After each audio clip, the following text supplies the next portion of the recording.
What's your position on artificial intelligence, potential positive and negative outcomes, and general sense of what it will mean? Well, my position basically is we better get our act together before the giants show up. And they're like knocking at the door right now. So you better build your ark. We're whipping up some things in the lab that will make everything that's come so far look like nothing's happened at all yet. And that's not like next year, that's tomorrow, that's now. So we're going to have a lot of things to contend with. And you know, they're very promising. The only thing that's stopping that is time. Like, it's the possibility of doing that's right there. We're going to be able to build, we can already build incredibly intelligent systems. The tech is already in place. And so I have no idea what that's going to mean. You know, and it could easily lead us astray. So here's something that's going to happen in the next year. So imagine now you're a lonesome guy and you can get a digital friend, a woman. She can talk to you like ChatGPT talks to you and listen like ChatGPT listens to you, which is maybe, if you're really lonesome and alienated, more than anyone has ever listened to you in your life. And then soon, she'll not only listen to you as a text interface, but she'll be a fully rendered 3D, well, let's say 2D, photorealistic, fully rendered animation, indistinguishable from a genuine image of a person, image of a genuine person, right? Is you'll be able to turn your virtual girlfriend into your virtual sex partner, and who knows what that'll do, right? And then the next thing after that is you'll be able to put that into a robot. And that's just one thing that's going to happen, maybe not even the most surreal thing. You know, pretty soon we'll be contending with the fact that someone will be able to generate a photorealistic version of Donald Trump and have him say something absolutely reprehensible and spread it everywhere just before election night. And there'll be real confusion about whether he said it or didn't. So what do we do when our representations of reality can be falsified? The bigger the toy, the smarter you better be to use it. So that's worth thinking about, because we're coming up with some pretty damn big toys. And what did my friend Jonathan Pajot said again? He said recently, I told you about him, this deep religious thinker. He's something. He said, we're going to see giants walk the earth again. And you think, well, what does that mean? Technology is moving so quickly that even those who are on top of it can't keep up. So, and I would say we better get our act together, because we could make this world quite the heavenly place, but there's a lot more pathways to hell than there are to heaven. You know, by the time World War II hit, we were pretty damn technologically powerful. We could take out a lot of the world in a very short period of time, but that was nothing compared to what we can do now. So we're really at a crossroads. We could have everything we could dream of if we were careful, but we could have a nightmare beyond contemplation if we're not. And so I would say, also, as we become technologically more powerful, every single individual becomes more powerful. And that means the corruption of the individual starts to become more and more a world destabilizing force. You should know this, there are things coming down the pipeline on the artificial intelligence front that are just going to make your hair stand on end within the next year, because there is so much transformation going on in that domain. And that's been the case, particularly for the last 6 months, that it's almost unimaginable. You're going to see things you just can't possibly. How many of you clap? How many of you know what ChatGPT is? Okay. So not very many. So I'll tell you what ChatGPT is, just so you know, because you need to know this. And I don't know what sort of technological revolution this is. Gutenberg press level? I went and interacted with it. It's an AI system, artificial intelligence system. It basically is trained on, well, a massive corpus of spoken or of text. So it's derived its models of the world from the analysis of human speech, essentially. It isn't using real world data yet, but that will be happening Okay, so now we have an AI model that can extract a model of the world from the entire corpus of language. All right, and it's smarter than you. And it's going to be a hell of a lot smarter than you in 2 years. So you can get ready for that too. You know, you hear babies have no theory of mind. It's like, yeah, no, they can imitate. That's pretty bloody amazing, man.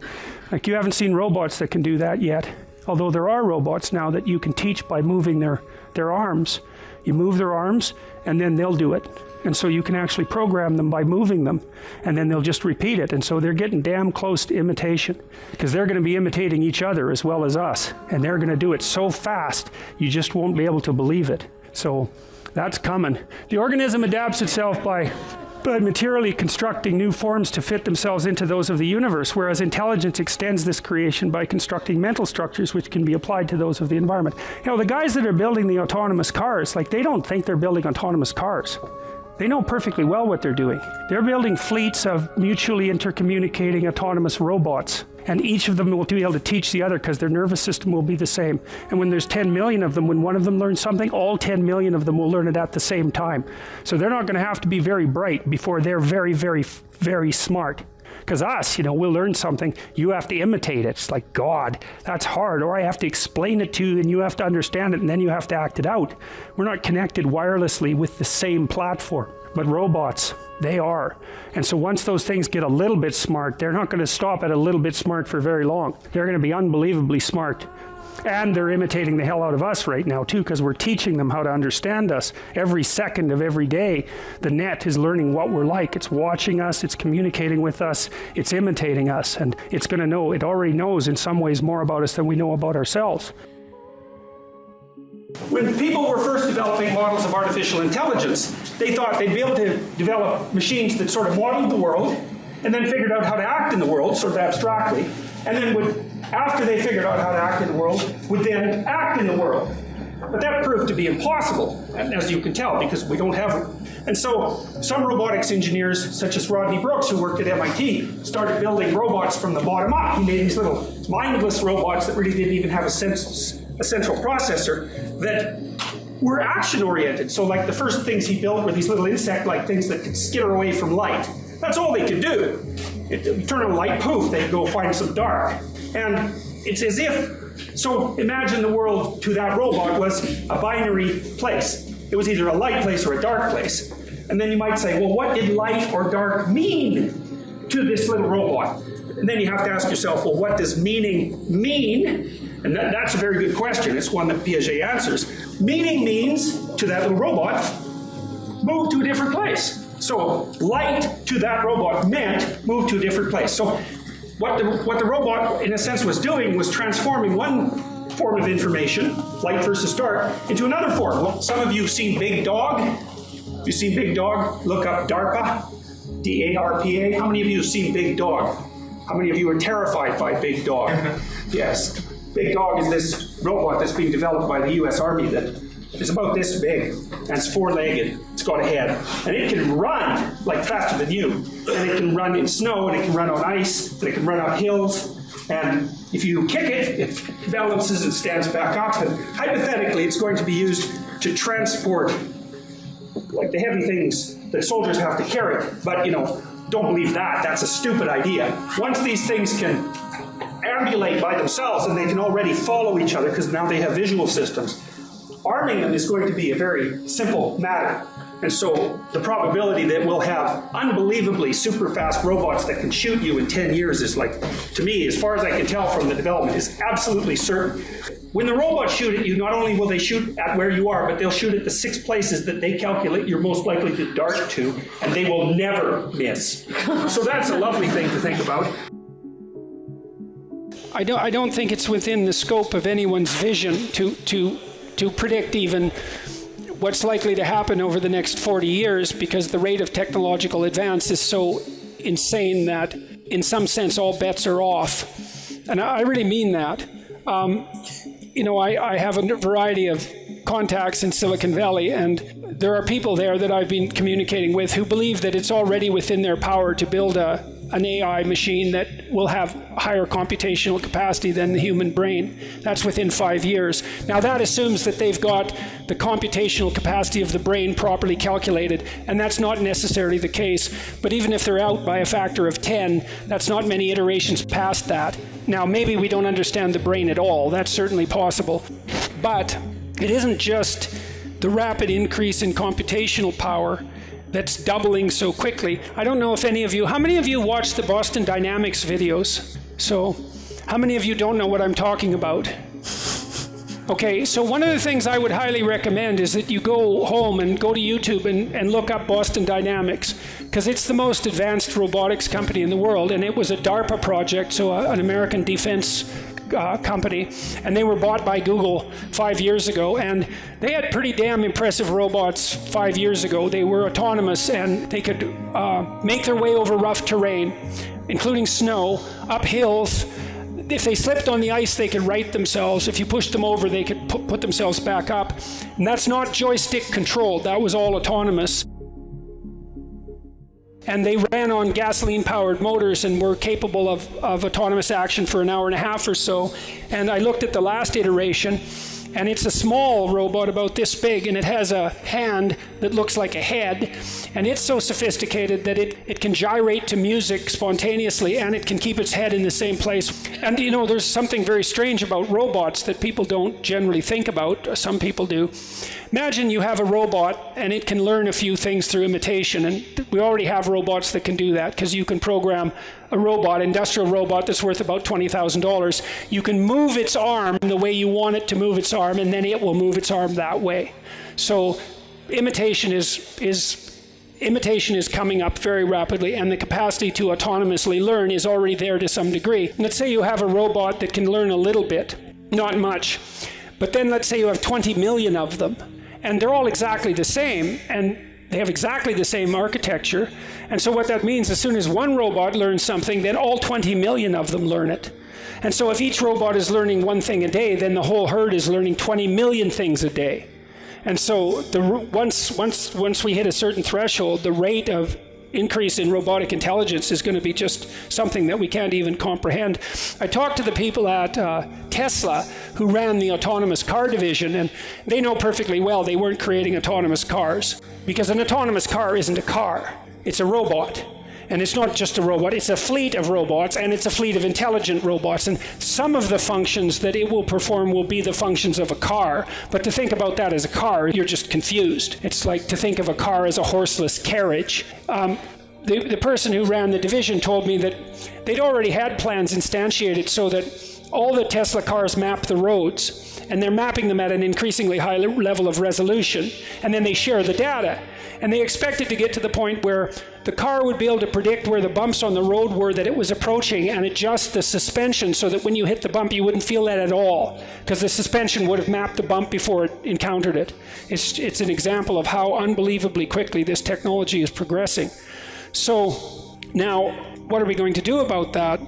Well, I'm hoping that we're going to be smart enough as individuals and careful enough and ethical enough and fast as we continue to produce increasingly intelligent computers and robots that are going to mimic us, that they mimic something good enough so that it doesn't destroy us. And so a lot of that's going to depend on the ethical integrity of the people who are working on these advanced systems. Hopefully we'll be wise enough to manage it with a certain degree of wisdom. We better. And that's another thing, I guess I can close the answer to that, is that, we're entering an era of exponential transformation. And I would say a lot of the evidence suggests that that's a good thing. So I would say on balance, the world is much better than it was 50 years ago. Every visual scene is incomprehensibly complex. There's an indefinite number of ways of seeing everything. And this is partly why we don't have general purpose robots, is because AI engineers originally believed that the problem of robotics would be the computation of action in the world. But it turned out that the problem of robotics was seeing the world, and that really shocked everyone. You could get lost in the details of this carpet if you were a photorealist painter. You could take just a section of the carpet, and it would take you maybe 3 weeks to paint it in a high-resolution manner. And even then, you wouldn't have captured anywhere near the detail, and you'd only have done it under one condition of illumination. And that's just a fragment of a visual scene. I think that we're in a time of unparalleled possibility. So for good and for evil. And that the more people that there are out there who have their acts together, the better the probability that we're going to be able to manage it. Because we've all got some pretty hard decisions to make coming up real fast. And these guys that are working on these AI systems, I'm hoping that the ones that are more ethically oriented in a proper direction will be the ones that have the upper hand. They're very promising. I was talking to my brother-in-law, for example, who's the world's greatest chip designer, as it turns out. And he's built, I don't know if there's anybody who's changed the world more in the last 15 years than Jim, with the possible exception of Musk. And that'd be a tight battle, because he built all the chips in your iPhone and in Intel systems and in AMD systems. And one of the things we were talking about last week was the possibility that we could build a chat GPT system, essentially, that was a trained neuroscientist. And so I thought I could work with him to identify the cardinal works of neuroscience over the last 15 years, the greatest books, the greatest papers, train the chat GPT system on that, and then use it as a scientist to evaluate the current literature. And that seems like the only thing that's stopping that is time. And ChatGPT has its problems and its biases, but Jim figures we'll figure out how to. See, right now, ChatGPT only uses language. So to the degree it's intelligent because of the intelligence that's encoded only in language. And if the linguistic corpus, so the body of text that we've all produced, is biased and warped in some way, that'll be built into the ChatGPT system. And along with whatever biases the programmers might have purposely or inadvertently put into the system. But Jim figures that the AI systems will be able to calibrate their linguistic knowledge against knowledge of images in the world soon. And that's basically what scientists do, right? Because scientists will take a verbal hypothesis and then test it against the actual world. And if the hypothesis and the world fit, then you think, well, that's scientifically verified. And Keller thinks that AI systems will be able to do that pretty soon. And pretty soon means as soon as someone builds one that can do it. The robots have been tricky, but I can't imagine that's more than 10 years away. And that's just one thing that's going to happen, maybe not even the most surreal thing.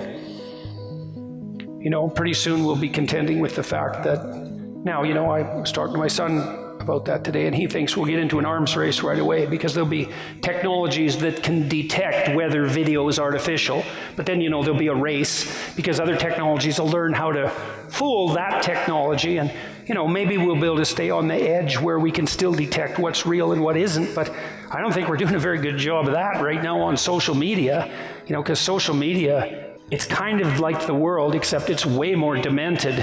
And the problem with that is that it makes the whole world look demented.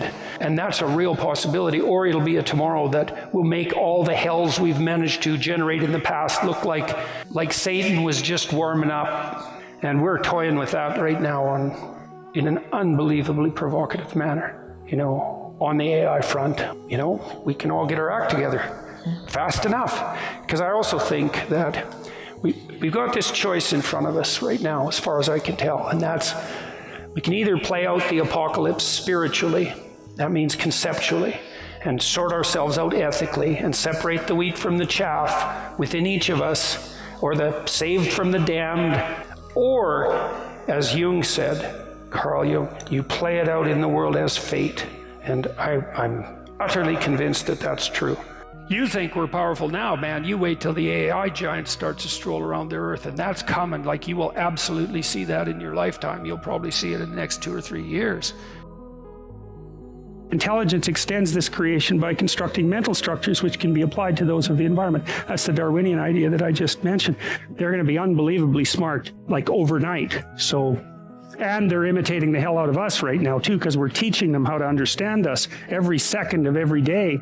the net is learning what we're like. It's watching us, it's communicating with us, it's imitating us, and it's going to know, it already knows in some ways more about us than we know about ourselves. You know, there's lots of reports already of people getting pregnancy ads or ads for infants, sometimes before they know they're pregnant, but often before they've told their families. And the way that that happens is the net is watching what they're looking at and inferring with its artificial intelligence. There's a human side of the equation. And you get the extreme thing, people, and you think, yeah, well, what about the human here? And when we're talking about, we've been talking about the necessity of having a technological enterprise embedded in an ethic, and you can ignore that, like most of the time, right? You can ignore the overall ethic in some sense when you're toying around with your toys.